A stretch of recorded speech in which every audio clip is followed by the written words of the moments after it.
Senhoras e senhores, é uma honra estar aqui com vocês mais um dia. A segunda-feira, toda segunda-feira vai sair vídeo. Toda segunda-feira, estão me escutando? Segunda e quinta. Hoje eu quero falar sobre como ler a Bíblia. Só que vai ser a parte 1 hoje e na quinta-feira vai ser a parte 2. A primeira coisa que eu entendo, pra mim ler a Bíblia, algo importante também é o entender como ela foi formada, um pouco do contexto dela, um pouco da estrutura dela. Pensando nisso, eu falei assim, eu vou fazer um resumo primeiro da Bíblia, um resumo assim, bem pequenininho mesmo. Porque, mano, tem muita coisa que eu posso falar da Bíblia.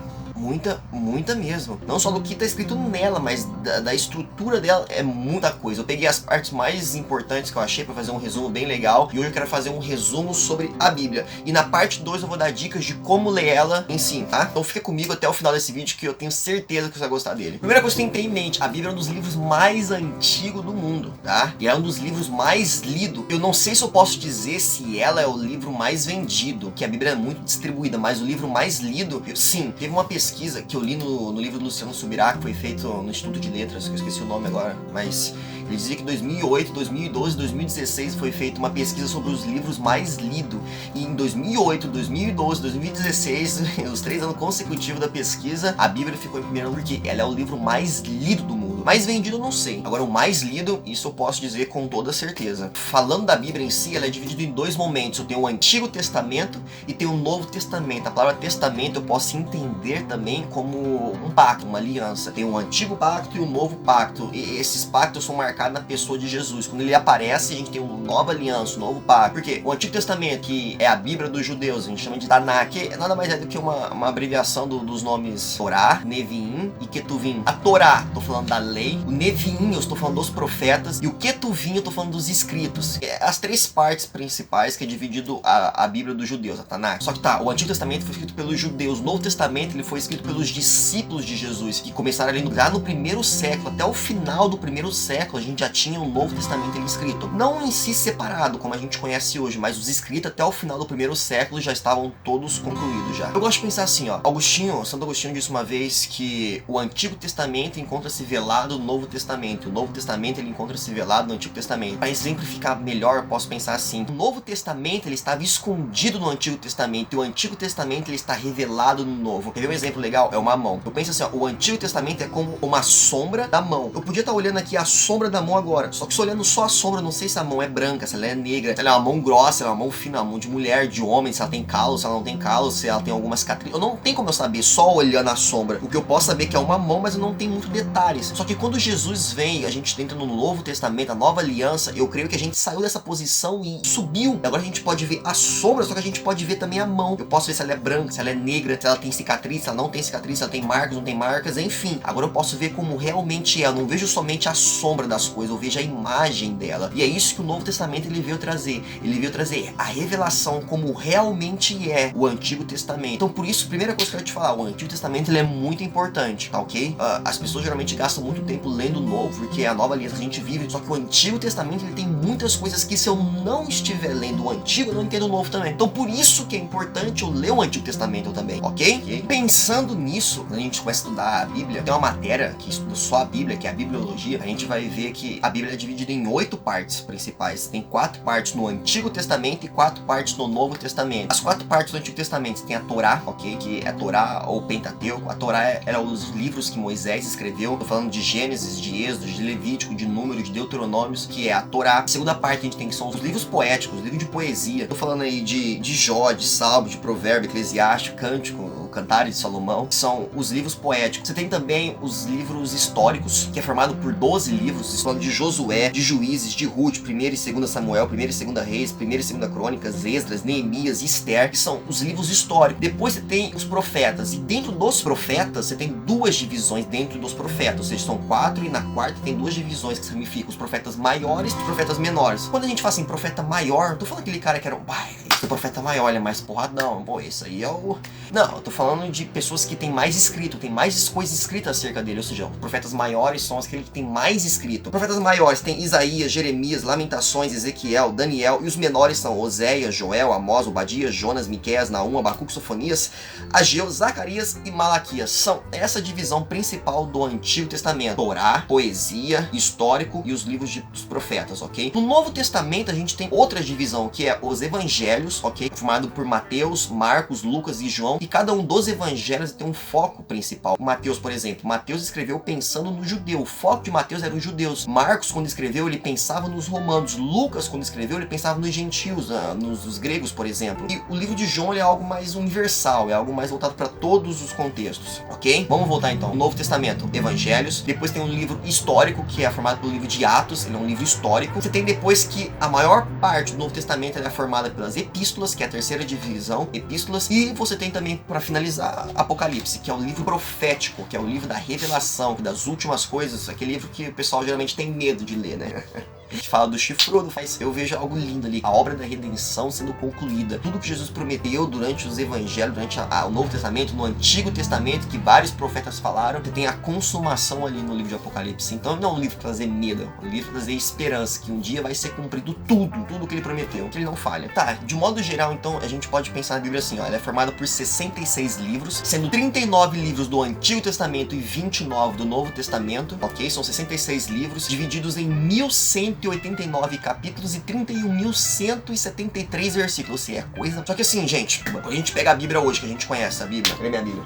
Bonitinho, legal. Hoje a gente tem uma divisão muito mais fácil, porque você fala assim, meu, no livro de João, lá no capítulo 3, no versículo 16, diz que Deus amou o mundo de tal maneira. Legal, eu posso te falar a referência, só que pensa isso há vários anos atrás, quando não tinha versículo e não tinha capítulo. Sim, a Bíblia original não foi escrita com capítulos e versículos, era texto, longos textos. A primeira pessoa a dividir a Bíblia em capítulos foi Stephen Lang. Ele é professor de uma universidade de Paris, e mais tarde ele foi arcebispo de Cantuária. Ele, em 1227, ele fez a divisão de capítulos da Bíblia. E mais tarde, um impressor de Paris, Robert Stephanus, ele em 1251 ele fez a divisão dos capítulos em versículos, e o pessoal da época adorou aquilo e ficou de legado pra gente. Então a Bíblia não era dividida em capítulos e versículos, ela foi ao longo da história, ali em 1227, depois em 1251. Quando a gente olha pra Bíblia, a gente tem que ter algo em mente. A Bíblia ela é um livro inspirado. 2 Timóteo capítulo 3, no versículo 16, vai dizer assim, ó, toda a escritura ela é divinamente inspirada. A palavra inspirado ali vem do grego telpneustos, que fala de Deus soprando, né, soprado por Deus, como se Deus estivesse soprando, inspirando o homem. A gente tem que ter algo em mente. O autor da Bíblia é Deus, mas quem inspirou a Bíblia foi o Espírito Santo, e o assunto principal é Jesus. Eu não acredito que a Bíblia ela foi ditada pelo Espírito Santo, não. O que ela fez foi pegar pessoas em contextos específicos, em momentos específicos, que tinha sua herança cultural, tinha sua própria bagagem intelectual, vivia num contexto histórico, naquele momento, uma certa língua. Ele pegava uma pessoa e inspirava a pessoa a escrever. É diferente de ditar. O Espírito Santo não ditou a Bíblia, ele pegou a capacidade intelectual, a capacidade mental de homens, e isso é lindo. Para pensar, o próprio Deus, quando foi escrever o livro que seria a regra, a nossa marca de certo e errado, ele usou pessoas. Ele não ditou o negócio, ele simplesmente não fez assim, ó, Moisés, escreve assim, ó, no princípio criou Deus os céus e a terra, vírgula, e até... Não, cara. Ele foi inspirando, por isso que é telpneustos, é Deus soprando, ele inspirando a pessoa. A Bíblia não é um livro que contém a voz de Deus, a Bíblia, ela é a voz de Deus, e isso é bem diferente. Então Deus inspirava, 2 Timóteo 3,16, toda a escritura é divinamente inspirada por Deus. Em 1 Pedro capítulo 1, versículo 21, porque nunca jamais qualquer profecia foi dada por vontade humana, entretanto homens falaram da parte de Deus, movidos pelo Espírito Santo. Ou seja, os homens eles falam inspirados, eles estão sendo inspirados por Deus para falar tudo que eles tiveram que escrever. É por isso que quando você olha na Bíblia, você vê pessoas escrever de uma forma mais simples, porque a capacidade intelectual daquele homem era mais simples. Quando você compara com outros escritores, tinha uma capacidade intelectual muito... Paulo, por exemplo. Paulo é um bom exemplo. A forma que ele escreve, ele era muito erudito na forma de escrever. Ele é muito mais complexo quando você compara com outros autores. Tanto é que o hebraico, quando comparado com o grego, ele é muito pobre. O grego ele é muito mais rico em capacidade de se expressar do que o hebraico antigo. Então tem essa diferença aí também. Tá, e quando a gente fala de Bíblia, eu falei que tem 66 livros. Lembra disso? Se você quiser anotar, vai anotando aí esses negócios, que é legal saber, tá bom? 66 livros, legal. Só que a gente tem uma palavra que a gente usa chamada canon. Canon vem do hebraico kanek, significa uma vara de medir. Era uma vara que eles usavam antigamente para medir as coisas. Ou seja, a ideia que a gente tem por trás de canon é uma vara de medir, ou seja, um parâmetro de certo e errado, é a nossa regra de fé. Ou seja, é aquilo que eu posso me basear se eu estou certo ou estou errado. É diferente de outras religiões que não tem nada escrito. E isso é muito legal, porque Deus, a forma que ele usou para se falar com o homem foi o quê? Através de literatura, através de livros. E quando a gente tem algo escrito, não é mais o que eu penso, aquilo que eu acho certo, aquilo que eu acho errado, não tem a ver com o que eu acho, tem a ver com o que a Bíblia diz. Por isso que antigamente, quando tinha os reis, nós falamos de anos e anos antes de Cristo, não tinham leis escritas, o rei era soberano, ele fazia o que ele queria. A partir do momento que começou a vir leis escritas, o rei começou a perder esse poder soberano, porque não era mais o que ele queria, era o que estava escrito num papel, numa tauba, num sei lá o que estava escrito. Enfim, por que eu tô falando disso? Porque o cânon foi fechado com 66 livros. Quando a gente olhava tanto na parte do Antigo Testamento, quando ele começou a ser escrito, existiam muitos apócrifos, que são os livros que foi rejeitado, que não foi considerado com esse telpnelsos, com essa inspiração de Deus. São livros que eu não posso negar, que eles têm muito valor filosófico, tem muito valor literário, muito valor histórico, legal, só que o valor de inspiração esses livros não tem. No Novo Testamento também acontece com vários, foi escrito muita coisa foi escrito no Novo Testamento, que hoje a gente considera como apócrifo, não foram inspirados, ou seja, escritos desde o Antigo até o Novo Testamento foram vários livros escritos, só que considerado como um livro inspirado é somente esses 66 livros que a gente tem hoje, tá? E como que foi feita a seleção? Como é que eu sei que foi selecionado certo, não errado? Como é que foi feita essa seleção? Isso eu vou fazer num próximo vídeo, tá? Que não vai ficar muito longo isso aqui, mas não foi simplesmente esse livro aqui é legal, então esse aqui vai vir pra Bíblia. Esse aqui não é legal, eu vou rejeitar. Não, esse aqui é bacana. Não, existia um processo, existiam regras a se seguir. Eles tinham que ter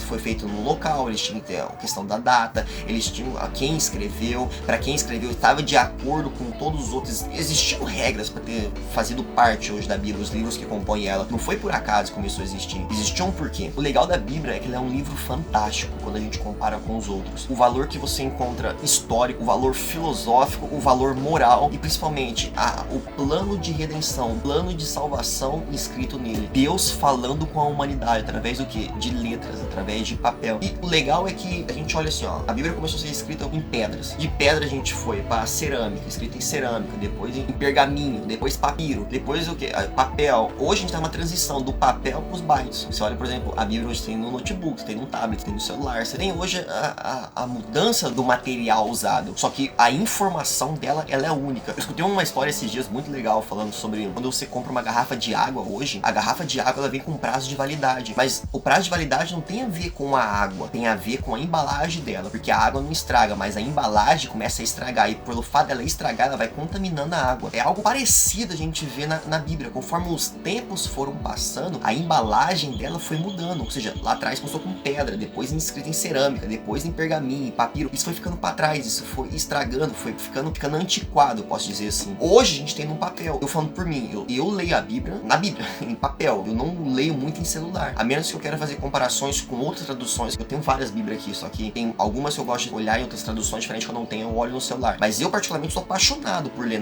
no papel. É a questão de vista também, que eu uso óculos, então eu acho mais fácil. Só que a gente tem uma transição hoje, passando hoje por quê? Pros bytes, pra informação, só que a embalagem dela, ela vai mudando conforme os tempos vai passando, só que o conteúdo, isso nunca pode mudar, isso a gente tem em mente, o conteúdo dela, ela tem que ser sempre constante, não pode variar. A Bíblia tem uma definição, a teologia dá uma definição de inerrância, ou seja, a Bíblia não tem erros. Pode encontrar erros de estrutura, erros às vezes de palavras que foi escrito errado, ou uma pontuação errada, só que erro nela de conteúdo, isso não existe, que a gente usa a palavra inerrância, não tem erros de conteúdo. Quando a gente olha ao longo do tempo, a Bíblia hoje, que a gente tem na mão, comparada, foi escrita há anos e anos e anos, então de muito tempo atrás, ela continua a mesma coisa. Existem estudos que vão dizer que a Bíblia comparada hoje, com a de antigamente, ela tem 95% pra cima de exatidão quando comparada com a antiga. Eu não quero falar muito nisso hoje, só que quero começar a mostrar sobre a questão da arqueologia na Bíblia, que muitas provas hoje arqueológicas vão comprovar a Bíblia, muita coisa que ela já falava há muitos anos atrás. Um exemplo disso, por exemplo, é a questão do rei Davi. Rei Davi, não existiu uma prova se realmente existiu Davi ou não existiu Davi. Só que em 1933 foi encontrada uma pedra que falava da casa de Davi. A partir daquele achado, o Davi, que era uma lenda, que era uma figura histórica, simplesmente uma história, não sabia se existia de verdade, a partir daquela pedra começaram a acreditar e foi provado que realmente existia alguém chamado Davi que foi um rei. Só que,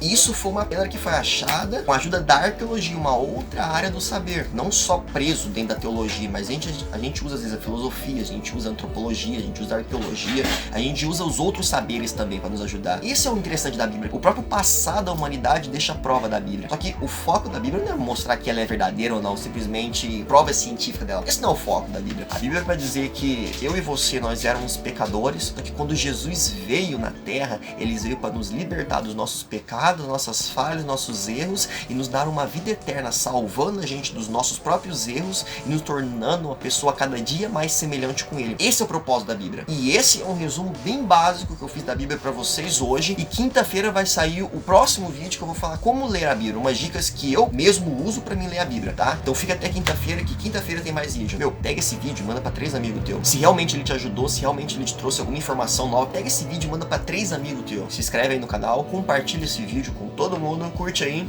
e tamo junto. É isso aí. Valeu, é nóis.